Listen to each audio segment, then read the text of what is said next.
Welcome to A to Z Redemption's podcast titled, Give Us This Day Our Daily Bread. In a previous podcast, I shared Thy will be done on earth as it is in heaven.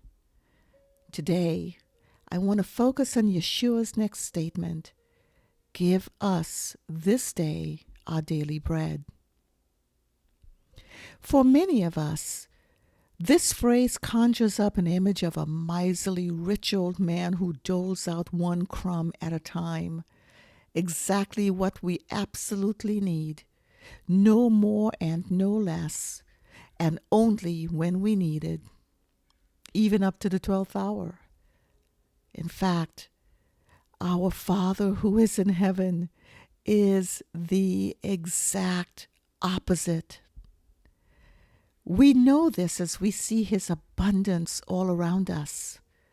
This includes, but by no means is limited to, the unmeasurable waters that cover the seas, resplendent leaves that cover the trees, the grandeur of mountains, incomprehensible snowbanks, innumerable stars, inconceivable grains of sand, birds, fish, animals, and humankind in indescribable quantities, diversities, characteristics, languages, and unique distinctions.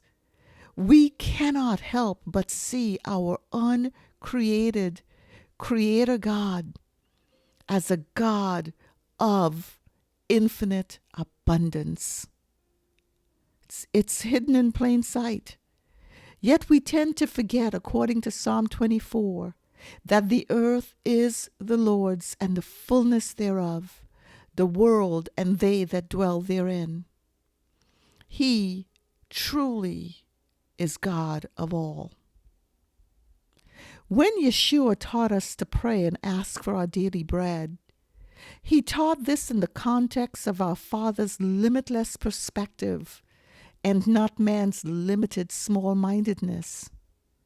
Daily bread from above, just like the manna that rained down on millions of Israelites in the desert, is so much abundance that there are leftovers. So much so that some try to hoard the leftovers for themselves. And we know what hoarding produces, the stench of stagnation. The same with the feeding of the multitude in the New Testament, the miracle of the fish and loaves that everyone ate to their fill, and there were more left over.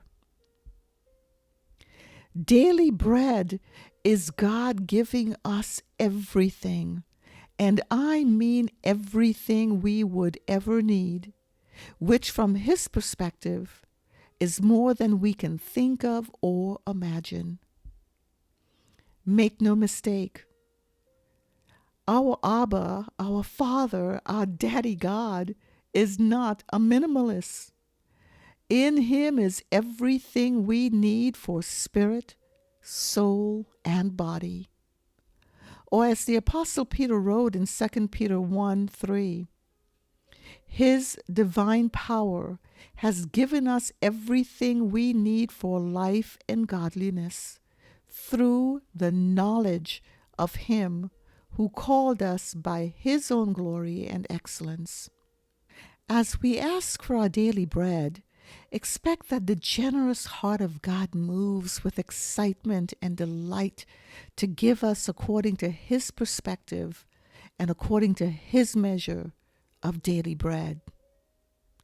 As a reminder, this amazing, omnipotent, all-wise, omniscient, kind, compassionate, merciful Daddy, Father, God is perfectly just in all things, at all times, and in all ways.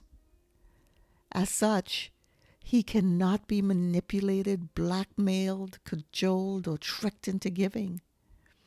This is not the name it and claim it mentality, or even a remnant of the prosperity gospel of acquiring health, wealth, and wisdom.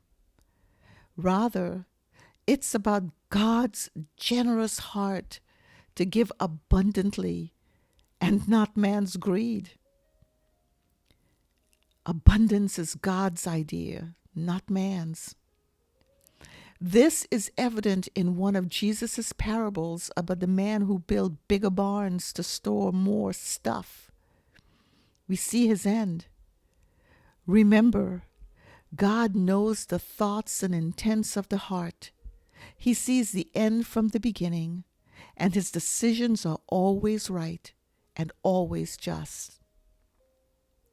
As we honor the Father, as we make his name holy in everything we do, say, and think, so he honors us with his abundance.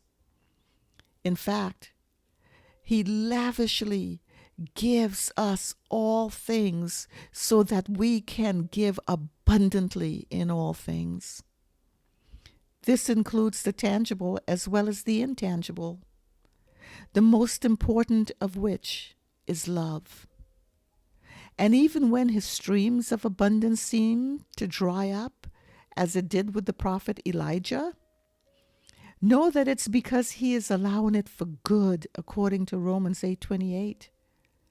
Perhaps it's to take us to a bigger stream or testing to see if our response is to honor and love him no matter what, to see if we will say like Job, "Naked I came from my mother's womb, and naked I shall return.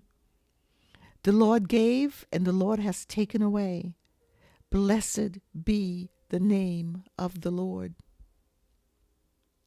Even in this, God's generous heart, his plan, and his intent are to bless us even more greatly as he lavishes even more abundantly. And we see this as he did in the latter days of Job's life than in the former. So the next time you ask for your daily bread, let's do so from God's limitless perspective of his kindness and his generosity, and expect his lavish blessings to overflow.